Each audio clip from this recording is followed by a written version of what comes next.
takut nanti kalau jadi Islam takut dipoligami gitu misalnya. Padahal enggak, padahal justru Islam itu mengajarkan kalau nikah cukup satu saja. Satu saja. Justru Bible kalau mengajarkan nikah itu berapa? Coba. Ada ayatnya itu Mbak Putri. Oh, ada ayatnya. Sudah tahu ayatnya belum? Belum. Orang Kristen boleh menikah ya, laki-laki Kristen ini boleh menikah 100.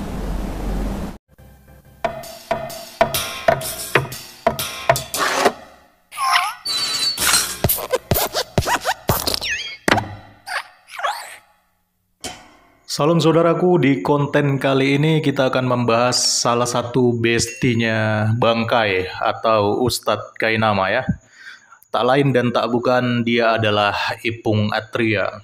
Jadi ada fitnah keji yang dia lontarkan ke agama Kristen demi mendakwakan agamanya di sini teman-teman. Dan sebenarnya kalau saya perhatikan, fitnahnya ini sudah sangat keterlaluan sih.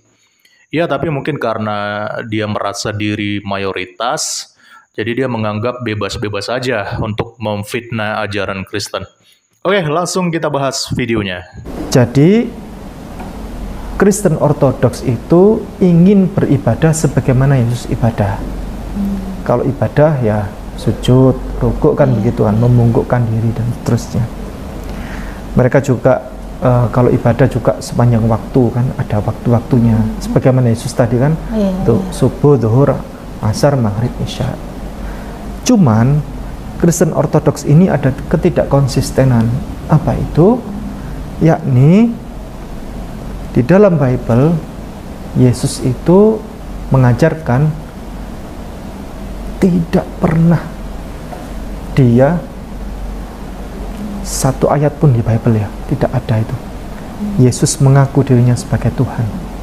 Yesus sendiri ya. Aku Yesus, aku adalah Tuhan, atau aku Yesus, aku adalah Allah. Tidak ada satupun ayat di Bible yang Yesus secara tegas, lugas, tanpa ambigu, tanpa kata ganti. Yang Yesus sendiri bilang begitu.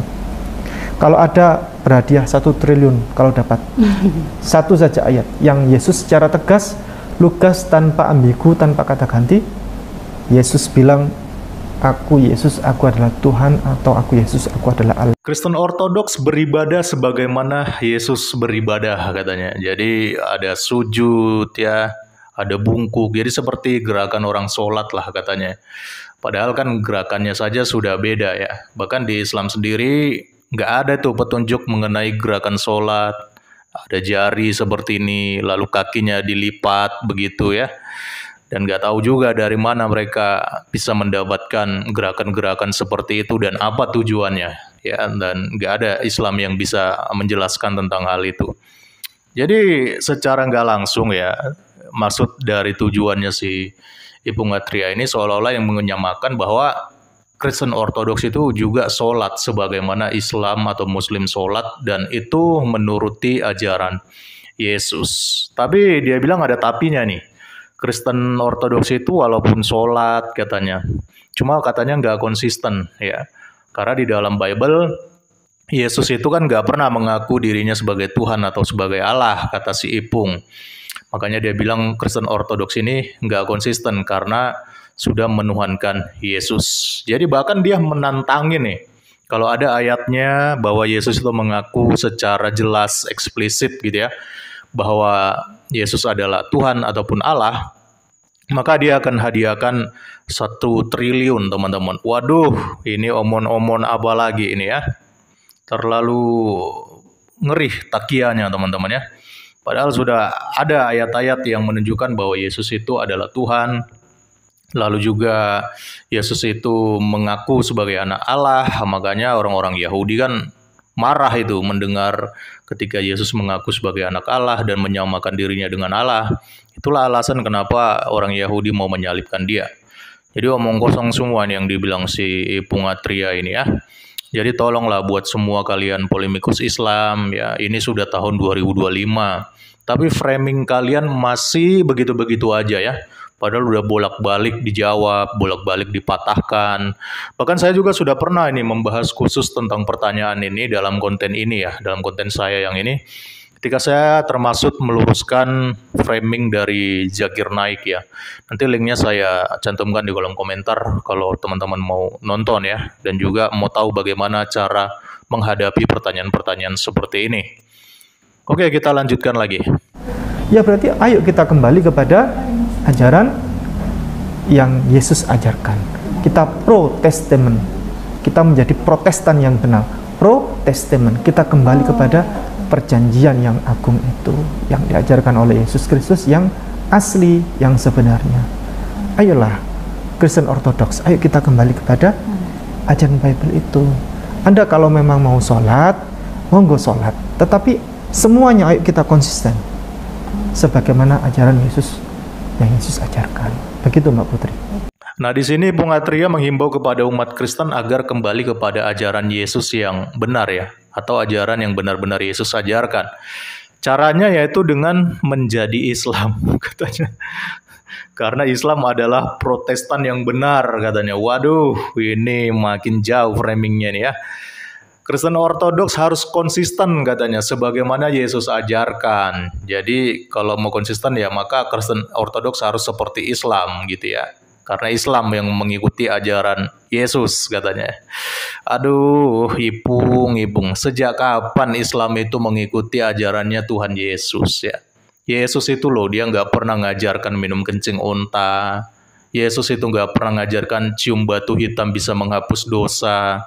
Yesus nggak pernah mengajarkan boleh bohong dalam 3 perkara. Yesus nggak pernah mengajarkan untuk menghalalkan darah orang ya. Jadi pertanyaannya, Islam ini ikut ajaran Yesus yang mana gitu. Mikir dong pakai otak, jangan pakai dengkul. Jangan takut belajar Islam. Kan banyak Mbak Putri, banyak loh perempuan-perempuan seperti Mbak Putri yang Kristen ya, yang Kristen. Mau belajar Islam takut nanti dimarahi siapa gitu kan. Takut apa, takut ini, takut itu, takut dan lain sebagainya ya. Takut nanti kalau jadi Islam takut dipoligami gitu misalnya. Di bagian ini Ipung Atria mencoba menghimbau agar perempuan itu jangan takutlah belajar Islam gitu ya, apalagi takut dipoligami. Waduh, sebenarnya gini ya, sah-sah saja kalau ada perempuan muslim yang takut dipoligami. Karena banyak itu kasus poligami yang bermasalah. Bahkan ketika saya cek sendiri di Indonesia atau bahkan di webnya Kejaksaan ini ya, Mahkamah Agama ya, itu ada sekitar 928 ya. Ini data kasus poligami yang bermasalah. Ya, dan kebanyakan masalahnya itu poligaminya ini diam-diam tanpa sepengetahuan istri pertama. Ya, dan itu masih yang terdata loh, yang terdata di Mahkamah Agama. Dan kita nggak tahu yang tertutup itu bagaimana lagi. Jadi mungkin banyak sekali sebenarnya kasus-kasus poligami yang belum terdata, teman-teman. Jadi ya wajar kalau ada perempuan muslim yang takut gitu ya. Apalagi poligaminya diam-diam gitu, tanpa sepengetahuan istri pertama. Bahkan poligaminya nggak cuma 1, 2, bahkan bisa 3, bisa 4 ya teman-teman. Diam-diam lagi poligaminya. Ini bagaimana coba perempuan nggak takut kalau dipoligami? Bahkan pemuka-pemuka agama Islam sendiri pun banyak yang kasus poligaminya itu bermasalah loh. Dan ini diumbar langsung oleh istri-istrinya yang merasa disakiti gara-gara dipoligami tanpa izin, teman-teman ya. Makanya saya heran ya, kalau ada perempuan yang bukan beragama Islam, kemudian dia masuk Islam menjadi mu'alaf ya. Saya heran kok ada perempuan yang masuk menjadi mu'alaf. Padahal di dalam ajaran mereka sendiri ini dikatakan bahwa perempuan ya, perempuan muslimah itu akalnya kurang loh. Agamanya kurang, akalnya kurang. Coba direndahkan seperti itu, bayangkan. Bahkan ada juga hadis yang mengatakan bahwa di neraka itu kebanyakan penghuninya adalah perempuan. Coba. Makanya saya heran kok bisa ada perempuan yang non-muslim atau yang bukan Islam kemudian memilih masuk ke dalam agama Islam.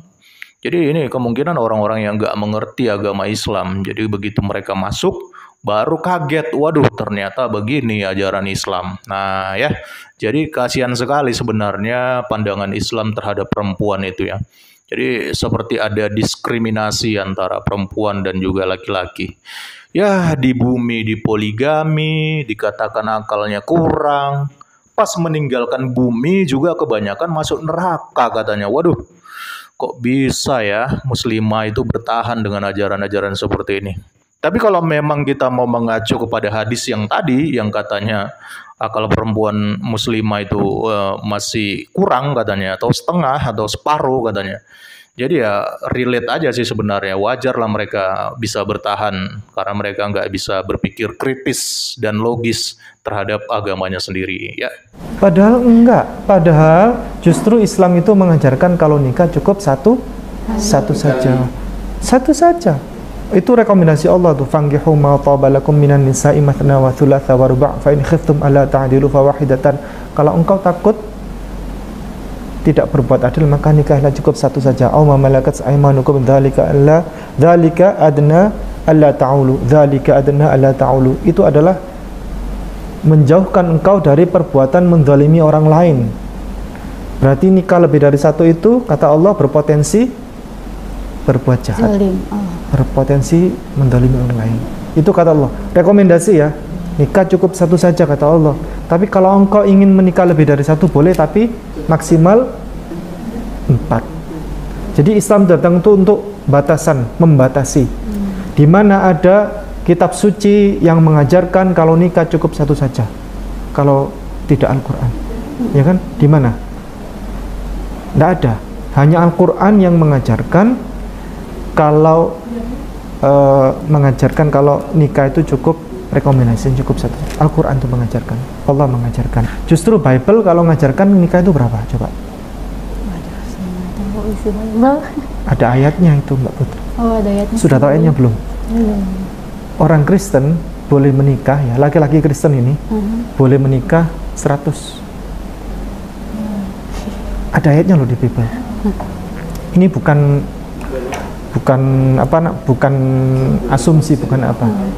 Di Bible itu seorang laki-laki Kristen diperbolehkan menikah dengan 100 wanita. Nah, ini dia bagian di mana Ipung Atria melakukan fitnah dan juga framing yang kejam terhadap kekristenannya. Padahal di Islam diajarkan menikah cukup satu aja katanya. Tapi bisa 4 katanya, maksimal 4. Ini logikanya bagaimana? Coba. Orang yang belajar logika pasti mengerti bahwa ini ada sebuah logical fallacy yang sangat besar dari argumentasinya si Ipung ini ya. Dia bilang hanya di Islam yang diajarkan menikah cukup satu. Tapi malah bisa 4 katanya. Jadi logikanya bagaimana? Bahkan nabinya sendiri sampai 13 loh, bayangkan. Jadi diajarkan menikah cukup satu, tapi bisa 4, bisa 13. Ini maksudnya gimana? Ini kan berarti kan nggak mutlak ya. Artinya nggak konsisten ajarannya ya. Diajarkan menikah cukup satu, tapi bisa 4. Bahkan nabinya sendiri 13 ya. Jadi hanya Islam katanya yang mengajarkan menikah cukup satu saja. Dan kemudian dia memframing Kristen, memfitnah Kristen. Justru Kristen katanya yang mengajarkan menikah boleh sampai 100. Waduh. Aduh, ini framing apa lagi nih ya? Memang lah ya, Muslim ini dihalalkan berbohong dalam 3 perkara ya. Jadi nggak ada sebenarnya di dalam Bible ajaran boleh menikah lebih dari 1, apalagi sampai 100 teman-teman. Ini jelas fitnah ya. Dan kalaupun ada beberapa kasus di mana para nabi ya ataupun para raja-raja terdahulu yang menikah lebih dari 1, itu semua bukan Tuhan yang mengajarkan. Nggak ada ajarannya seperti itu. Tapi justru mereka sendirilah yang melakukan kehendaknya. Contohnya nih Daud, dia menikah lebih dari 1. Lalu juga ada Salomo, bahkan Salomo ini lebih banyak lagi ya teman-teman. Dia menikahi para putri-putri dari kerajaan lain. Dan kalau kita belajar tentang Salomo, sebenarnya ini merupakan bagian dari politik ya, supaya dia ingin memperluas kerajaannya dengan cara menikahi perempuan-perempuan ataupun putri-putri dari kerajaan lain supaya kerajaannya semakin besar, teman-teman. Tapi pada dasarnya orang-orang yang menikah lebih dari 1 ini atau yang kawin lebih dari 1 ini, para nabi, itu selalu timbul masalah loh. Selalu aja ada masalah. Kenapa ya? Karena ini merupakan kehendak mereka sendiri dan Tuhan tidak mengajarkan dan tidak mau hal itu terjadi sebenarnya. Tapi karena kehendak mereka sendiri, dan akhirnya mereka sendirilah yang menanggung resiko dari perkawinan mereka yang lebih dari satu itu, teman-teman. Bahkan kalau kita baca sejarah tentang Raja Daud, itu kerajaannya sampai dihukum Tuhan loh. Anak-anaknya itu sampai nggak akur, ya. Bahkan juga Salomo itu di mana akhirnya kerajaan Israel itu kan terpecah-pecah akhirnya ya teman-teman. Gara-gara si Salomo ini hatinya terpaut kepada perempuan-perempuan ya. Bahkan perempuan-perempuan ini tidak mengenal Allahnya Salomo loh ya. Jadi mereka menyembah dewa-dewa dan sebagainya. Jadi saya sebenarnya paham kemana arah framing dari si Ipung ini. Karena dia pasti ini mengacu kepada Matius 19 ayat 19 yang bicara katanya Kristen itu boleh menikahi 100 perempuan katanya. Padahal Matius 19 ayat 19 ini bicara tentang di mana Yesus itu menjanjikan bahwa umatnya yang oleh karena mengikut Tuhan Yesus ini harus meninggalkan keluarganya, meninggalkan sanak saudaranya, maka Tuhan janji akan menggantikan semuanya itu 100 kali lipat di sorga, teman-teman ya. Artinya apa? Artinya setiap penderitaan dan kesulitan yang diterima selama dia mengikut Yesus dan meninggalkan hartanya, keluarganya, atau apapun yang dia tinggalkan, artinya semuanya itu tidak sebanding dengan apa yang nanti akan Tuhan berikan ketika kita sudah bersama-sama dengan Tuhan di sorga. Dan kita harus percaya dan imani itu ya teman-teman. Jadi apa yang disampaikan oleh Ipung tadi jelas adalah fitnah dan framing ya. Tapi memang kita sudah nggak heran lah dengan manusia ini ya. Kalau nggak fitnah ajaran Kristen mungkin hidupnya nggak tenang teman-teman. Tapi ya biarlah. Intinya kita sudah memberikan hak jawab kita. Dan semoga semua orang yang mendengar ini tersadarkan dengan fitnah daripada Ipung Atri. Salam kritis, Tuhan Yesus memberkati. Salam.